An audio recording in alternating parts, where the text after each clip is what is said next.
नमस्कार, रवी सत्यशोधक या यूट्यूब चॅनलवर आपलं सर्वांचं स्वागत आहे। आज मी आलोय बीड जिल्ह्यामध्ये, तालुका केज आणि गाव पिसेगाव। तर सगळ्यात पहिले इथले उमेदवार मी सांगतो।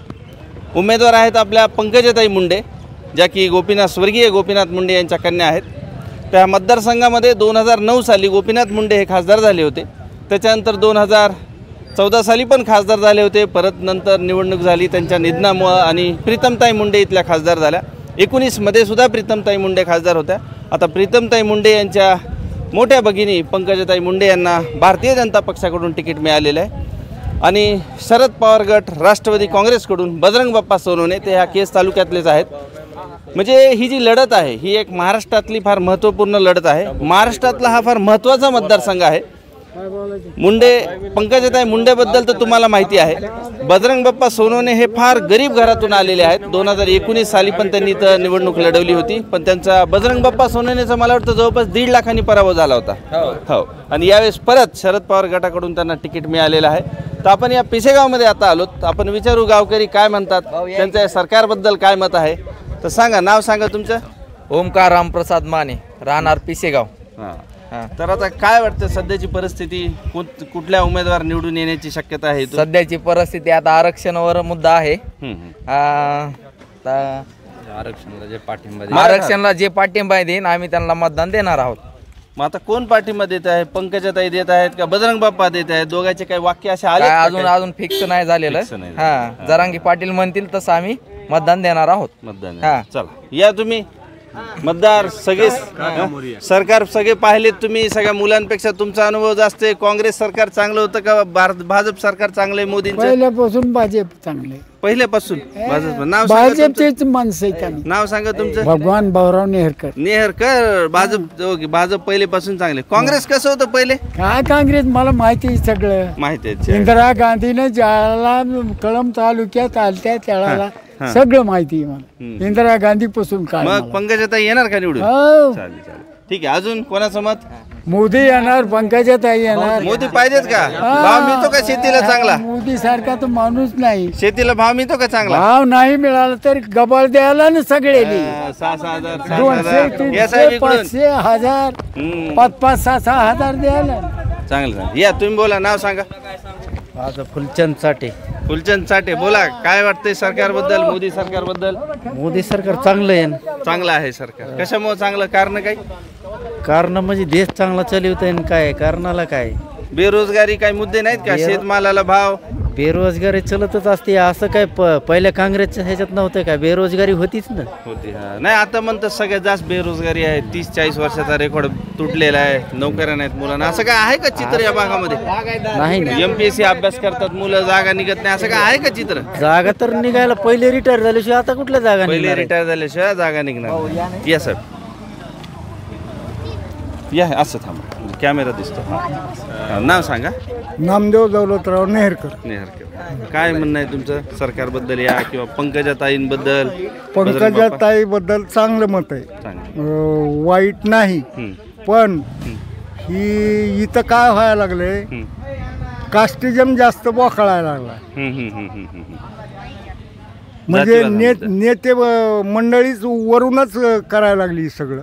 आणि मला वाटतं गावात असं काही नसेल? गावात काही नाही, गावात काही नाही, काही गावात सगळे समारामेन राहते, काही नाही। नेते मंडळी करायला लागली सगळं। अजून काय मुद्दे तुमच्या सरकारबद्दल? सरकार चांगले, मोदी सरकार चांगले, त्याच्याबद्दल काही शंका नाही। आणि मोदीनं सगळ्या सुखसोयी दिल्यात। पण ही नेते मंडळी वरूनच ही कास्टिजम पसरवायला लागली। बाकीचं काही नाही, सगळे समारामेन राहते, सगळं होतंय, बाकीचं काही नाही। माझं नाव धनंजय सूर्यवंशी। या मोदीबद्दल सांगायचं म्हणलं तर 2013-12 पर्यंत सोयाबीन भाव 4.5 होता। आज बी पाहिलं तरी 4.5 आहे। विचार जर केला मोदींनी शेतकऱ्याला, हर शेतकऱ्याला 2,000 देतोय, पण भाव सोयाबीनचा जेवढा आहे तेवढाच ठेवलेला आहे। म्हणजे आज मार्केटला बघितलं पेट्रोल डिझेलचे भाव कुठपर्यंत गेलेत, गॅसचे गेलेत। मग शेतकऱ्याचा ह्याच्यात लॉस आहे, खूप लॉस आहे. 2000 देतो म्हणजे काय उपकार केलेले नाहीत कोणावर, आणि देतो म्हणजे खिशात स्वतःच्या खिशातले दिलेले नाहीत. भाजप सरकारनं सर्वांचंच वाटोळ केलं आहे, व्यापाऱ्यापासून शेतकऱ्यापर्यंत केलेलं आहे पूर्ण. आणि विशेष आरक्षणाला तुम्ही या आणि विशेष आज परिस्थिती पाहता गेली भाजपवर सर्व जनता नाराज आहे. जिथं जिथं जनता त्यांच्या गाड्या अडवल्या जातात. कशामुळे? ही फक्त महागाईमुळे. जी 12मध्ये जी होती, 2012मध्ये जी भाव होता तेच आहे शेतकऱ्याच्या मालाला आज बी भाव. तुम्ही पाहू शकता, जे 60 रुपयावरचं पेट्रोल 100वर नेलेलं आहे, 107वर नेलेलं आहे. गॅसचा भाव 300 रुपयाचा गॅस सिलेंडर आज 1000वर नेऊन ठेवलेलं आहे. त्याच्यामुळे पूर्ण जनता नाराज आहे. त्याच्यामुळं आमचं जे मत आहे दोन्ही पक्षाला नाही आहे, राष्ट्रवादीलाही नाही आहे आणि भाजपलाही नाही आहे. आमचं मत आहे ते पाटील जसं म्हणतात तसं, जोपर्यंत आमचा आरक्षणचा प्रश्न मिटत नाही तोपर्यंत आम्ही पाटलासोबतच आहोत. एक महिन्यात तर मला वाटत नाही मिटेल म्हणून प्रश्न नाही. हा तर प्रश्न आता तर मिटणारच नाही, पण जोपर्यंत मिटत नाही तोपर्यंत पाटील म्हणतील तसंच आमचं मत. गावचे रोड ते चला तुम्ही बोला. नाही काही नाही, आपलं जे आहे मित्रांमध्ये जसं बोलता तसं बोला. या तुम्ही या. नाही मी माझे सैनिक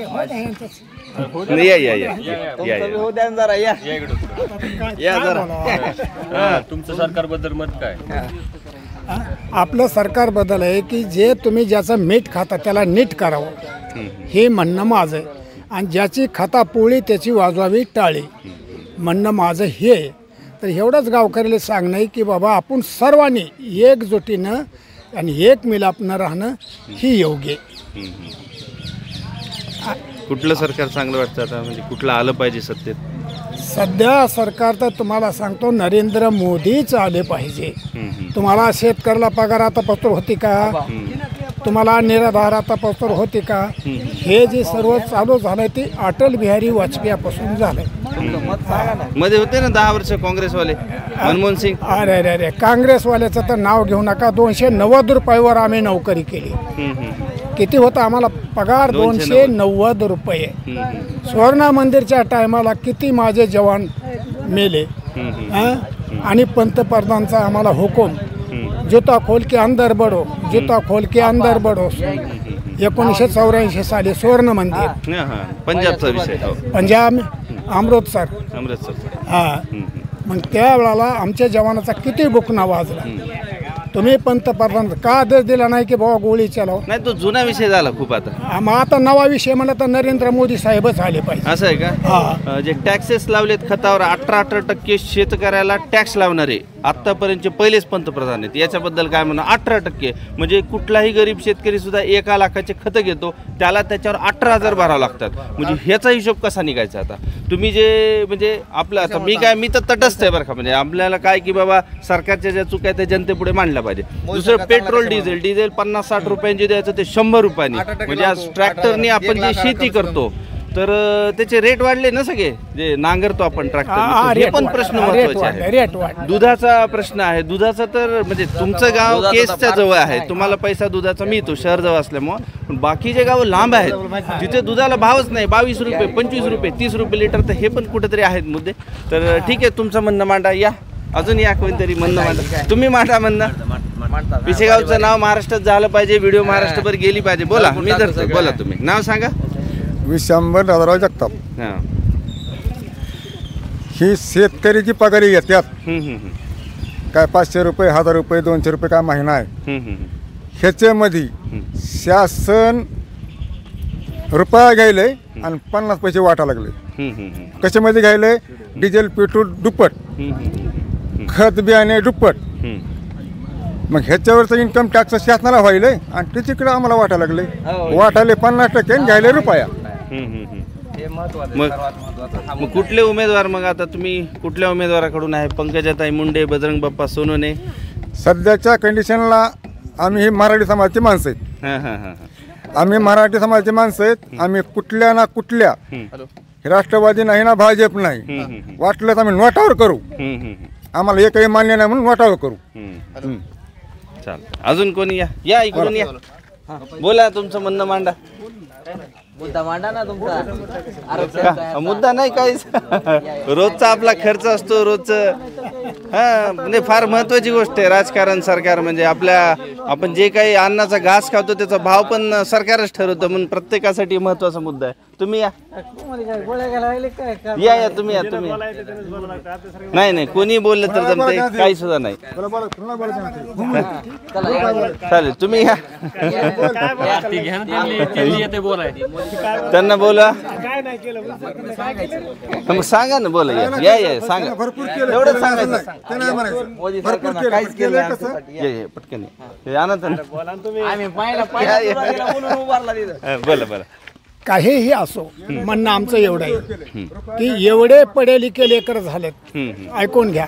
एक तर त्यांना नोकरी नाही, तर जशी पहिल्या लेवलला शिक्षक भरती, मिलिटरी भरती, SRP भरती, पोलीस भरती, हे सर्व डॉक्टर भरती, शिक्षक भरती, हे सर्व जे आहे ते पहिल्या नियमाप्रमाणे कोणताही सरकार येऊ पण त्यांना हे चालवाया पाहिजे.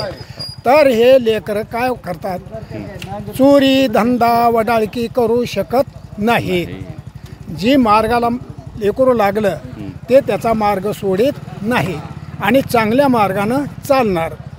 तर एवढं आमची कोणताही सरकार येऊ, आम्ही ते म्हणत नाहीत की ही येऊ ती येऊ, पण सर्वांनी लक्ष ह्या लेकरा बाळावर दिलं पाहिजे. म्हणजे आपल्या गोरगरिबावर सगळ्या त्यांनी नोकऱ्या दिल्या पाहिजे. मोदी साहेब येऊ की काँग्रेस कोणी येऊ, जे सर्वांचे कोणीही असो, कोण्याही जातीचा असो, त्याचे सोयाबीन किती गावात शिल्लक आहे, लोकांनी ठेवली सोयाबीन, ती बोला की सोयाबीन कधी राहिली. तुम्ही बोला, नाव सांगा साहेब. रामहरी बंशी जगताप, पिशेगाव. पिशेगाव. बोला आता. तालुका केज, जिल्हा बीड. काय म्हणणं आहे उमेदवारांबद्दल किंवा सरकारबद्दल? सरकारबद्दल ह्या सरकारनं काही सुद्धा चांगलं केलं नाही. रस्ते केली का एवढे? काय रस्ते केले, काय रस्ते केले? मस्त सुसाड घेऊन चालतो. सोयाबीन पेट्रोल परवडत नाही मला जरा, पण कार सोयाबीन 10,000 सोयाबीन 4,000 आणून ठेवलंय. आज आमच्या घरात सध्या सोयाबीन आहे. कसं करायचं? 10,000 गेलेलं सोयाबीन जर 4,000 आले, आज 80 कट्टे सोयाबीन घरात आहे. ते काहीतरी स्कीम निघतात ना. काय स्कीम निघताय? तुषार सिंचनची स्कीम, काय नाही ठिबक सिंचनची अहो, स्कीम. माझं घर गेल्या वर्षी जळालं. बातमी सुद्धा टाकली होती. बातमी टाकल्यानंतर देऊ म्हणले, 1 रुपया हे देखील दिला. घरकुल काही जणांना मिळाले असतील. काय देते सरकार? काही जणांना मिळाले. घरकुल आले, OBC साठी घरकुल आलेले होते. OBC साठी घरकुल आलते. अजून भेटले ना, 4-5 जणांना भेटलेले घरकुल. OBC साठी. मराठा समाजासाठी एक सुद्धा घरकुल आले. तुम्हाला सांगतो, धाराशिव जिल्ह्यातली परिस्थिती, मी तिथे जाऊन आलो, तर तिथे मराठा समाज आलाय आणि बाकी जो समाज असतो दलित समाज, त्यांना घरकुल आले, OBC ला आलेलं नाही. म्हणजे ठीक आहे, बघू आता भविष्यात येतील. म्हणजे काही जणांना मिळालेत प्रत्येक गावात, काही जणांना मिळालेलं नाही. अजून काय भेटलेच नाही तर काय? भेटलेच नाही. भेटलेच नाही. आम्हाला येत बी नाहीत घरकुल, असं आमचं म्हणणं आहे. सरकार काय आमच्या सर येऊ देत नाही. 10-20 साली गावात आले असतील पण आमच्या पोहोचले नाही. अजून सरकारची स्कीम कुठली पोहोचली तुमच्यापर्यंत? सरकारची स्कीम अजून काय आमच्या पोस्टर पोहोचली नाही. विहिरीचे काय अजून आले नाहीत आमच्या पोस्टर. विहिरीच्या जला पाहिजे, कोणतं ते जलजीवन काय अजून आमच्या पुस्तक पोहोचलेलं नाही. विहिरीची स्कीम हे काय पोहोचली नाही अजून. चालेल. अजून कोणी? या ना या मराठा समाजासाठी लढाल त्यालाच मतदान. जोपर्यंत एका महिन्यात कसं कळलं साहेब? करणारच नाहीत आम्ही. जो समजा माझा एक प्रश्न आहे बरं का, त्याला आम्ही मतदान. नाही, माझा एक प्रश्न आहे आता, की समजा मराठा समाजाने मतदान केलं नाही, केलंच नाही किंवा नोटाला गेलं, तर जो कोणीतरी उमेदवार निवडून येणारच आहे. मग फायदा काय याचा? हाही प्रश्न आहे. का दोन्ही उमेदवार म्हणतात का मी काम करू, असं काही संघटना मराठा समाजाविरोधात त्याला देऊ आम्ही मतदान. नाही, आता हे जे दोन आपले उमेदवार असू द्या समजा, तर त्यांना जाऊन भेट दिली का? दिलीच असेल ना भेट, आमच्याबद्दल आवाज उठवणार का म्हणून? नाही, त्यांनी समजा आणखी एक महिन्याचा टाइम आहे. महिनाभरात जे आरक्षणासाठी साथ देतील, जी किंवा बॉन्डवर शपथपत्र लिहून देतील, मी हा सभागृहात मुद्दा उठवून धरेल, त्याला आम्ही डोळे झाकून मतदान करू. मग ते कोणताही पक्ष, आम्ही पक्ष पाहून मतदान करणार नाहीत. आमच्या मराठा आरक्षणाचा जो प्रश्न मांडून आम्ही त्याला खुशीनं मतदान करू. बोला, तुमचं नाव सांगा. थोडंसं या इकडे, थोडंसं असं. सूर्यकांत करपे. सांगा मत सरकारबद्दल किंवा सरकारबद्दल. समजा इथून पाठीमागले शेतकऱ्यासाठी खोटे आश्वासन आहेत. शेतकऱ्यासाठी विजेचा प्रश्न होता, विजेचा प्रश्न आम्ही 12 घंटे देऊ, 10 घंटे देऊ. 6 तास लाईटचं चालू आहे. 6 तास लाईट हे मोठा प्रश्न शेतकऱ्याचा. लाईट विषयी कुणीच बोलत नाही. सरकार नुसतं कागदपत्री करणार, आश्वासन देणार, आम्ही हे करू ती करू. शेतकऱ्याचं सध्या शासन आहे की नाराजी आहेच. लाईटचा प्रश्न मोठा लाईटचा आहे. प्रश्न आहे, उत्पन्नाचा प्रश्न आहे. ग्रामीण भागामध्ये भरपूर त्रास आहे. आता सध्या लाईटचं काय आहे इथं? किती लाईटचं काय 6 तास लाईट येत नाही ना, जात किती- नाही. केव्हा येते टाइम त्याचा काही? रातचं लाईट आहे आम्हाला, संध्याकाळी 12ला लाईट. बघा आता प्रश्न पहा, संध्याकाळी रात्री 12ला लाईट रात्री येते. 12ला लाईट 12 येते. ते 6. 12 ते 6 मग तुम्हाला शेत भिजवायचं असेल तर कसं? रात्री भिजवायचं? रात्री भिजवावं लागतं. बघा आता याच्यामध्ये शहरी भागातल्या लोकांना सांगतो, कारण ग्रामीण भागामध्ये ही अवस्था माहिती आहे सगळ्यांना. रात्री भिजवायचं म्हणजे मला वाटतं धोका पण असतो, सापाचा धोका असतो, भरपूर धोका आहे आम्हाला, पण जनावरांचे आता धोके नावीला असतात. जाता काहीच करता येत नाही. डुकराचा धोका डुकराचा असतो, आहे. रानडुकराचा. समजा धोका आहे. शासनाचे दरवर्षी असं पत्र तयार करते, काय म्हणते ते आम्ही हे करू ते करू. समजा खोट आहे. शेतकऱ्या की तर एकदम सरकार ही समजा लबाड आहे सरकार. लाईट 8 घंटे ज्या टायमाला पाहिजे 8 घंटे, त्या टायमाला 8 घंटे देत नाही. देत नाही. शेतकऱ्या की समजा पाणी नाही, समजा लाईट आहे. लाईट आहे, आता काय करायचं? आज बी गावाची परिस्थिती बघेल तर आज गावामध्ये सध्या 3 घंटे सकाळी लोड शेडिंग आहे, रात्री 3 घंटे. आता सध्या लाईट नाही गावात. सकाळी 6ला लाईट येते, जाते आणि 9 पर्यंत येते. आणि शेतामध्ये 12 ते 6 असते. नाही नाही नाही. 6 तासाचे आम्हाला टप्पे दिलेले. आणि ते बी कंटिन्यू संध्याकाळी देतात 6 घंटे लाईट. 6 घंट्यात आमचं काही शेतकऱ्याचे भिजणं होत नाहीत, शेतीला पाणी देऊ शकत नाहीत. 6 घंट्यामध्ये लाईट फक्त 2 घंटे टिकते, 4 घंटे लाईट बंद पडते. सरकारनं जे आहे ते समजा लाईट की शेतकऱ्या की जे प्रश्न त्यांनी लेखी द्यावात, आम्ही हे करू, जे असेल ते लेखी द्यावं. मग आता या लोकसभेबद्दल मोदी सरकार परत पाहिजे का काँग्रेस सरकार पाहिजे? हा सगळ्यात महत्वाचा प्रश्न. सरकार आम्हाला नाही, जे लेखी देईन शेतकऱ्यासाठी त्याला आम्ही हे करू. आमचं काय सरकाराशी ही नाही समजा. जे असं. पण इथून मागायला जी सरकार आहे ती समजा खोटे आश्वासन दिलेले आहेत. शेतकऱ्या की सरकार ही म्हणजे बरोबर नाही सरकार. मग आता मतदान तर करायचं आहे एका महिन्यात काय ह्या मग महिन्यामध्ये लेखी उत्तर येणार नाही. त्यांनी समजा आता समजा त्यांनी काय केलंय ते शेतकऱ्यासाठी ही करू, शेतकऱ्यासाठी ती करू. समजा आश्वासन कोरडे 38 रुपये होता, कुठं 28 रुपये भाव होता. फार वाईट अवस्था आहे. डेअरीचा 28 रुपये. फार वाईट अवस्था आहे. हो. पेंडीचा सुद्धा खर्च निघत नाही त्याच्यामध्ये. जे आम्हाला लेखी देते ना शेतकऱ्यासाठी त्याला आम्ही मतदान करू. नसन तर आम्ही आमचं ठरवू आम्हाला कोणाला मतदान करायचं ते. चालेल. अजून कोणी? हा चला बोला. अजून आहे कोणी? तुम्ही या तुम्ही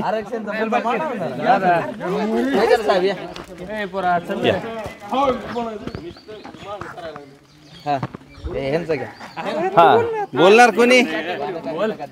अरे पंकजाताईचे कार्यकर्ते. हा बोला, काय म्हणता?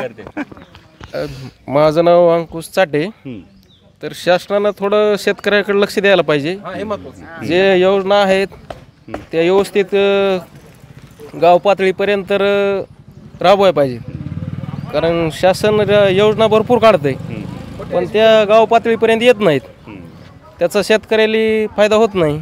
आता लाईटचा प्रॉब्लेम आहे, तर लाईट शेतकऱ्याला ज्या टायमाला जास्त पाहिजे सीझनमध्ये त्या टायमाला भेटत नाही, कमी देतात. आणि ज्या टायमाला आता आवश्यकता नाही तर जास्त लाईट देतात. त्यामुळं शासनानं सगळीकडे लक्ष देऊन काम करायला पाहिजे. म्हणजे कुठलंही सरकार असो शेतकऱ्यांकडे दुर्लक्ष आहे. हा हे खरं आहे. चालेल. मग अजून कोणी आहे बोलणार? धन्यवाद म्हणून चालू द्या. तर तुमच्या सर्वांनी प्रतिक्रिया दिल्या त्याच्याबद्दल मी तुमच्या सर्वांचा आभारी आहे. तर पहा, तुम्ही पाहू शकता की या गावामध्ये थोडंसं आपल्याला वेगळा प्रतिसाद मिळाला. बाकी गावांमध्ये ते सरळ सांगत होते की कुठलं सरकार पाहिजे, पण यांचे प्रश्नसुद्धा खूप महत्त्वाचे प्रश्न आहे. यांचे प्रश्न आहेत शेतकऱ्यांचे प्रश्न, आणि या महाराष्ट्राच्या आणि या देशाच्या सगळ्या गावात असे प्रश्न आहेत जे की कुठलंच सरकार खूप काही लक्ष देतं असं नाही आहे. तर सगळ्यांच्या प्रतिक्रिया तुम्ही पाहिल्यात आणि बऱ्याच गोष्टी तुमच्यापर्यंत पोहोचल्या असतील. तर चॅनलवर नवीन असताल तर सबस्क्राईब करा आणि तुमचेसुद्धा व्हिडिओ पाहिल्याबद्दल आभार व्यक्त करतो. Thank you very much.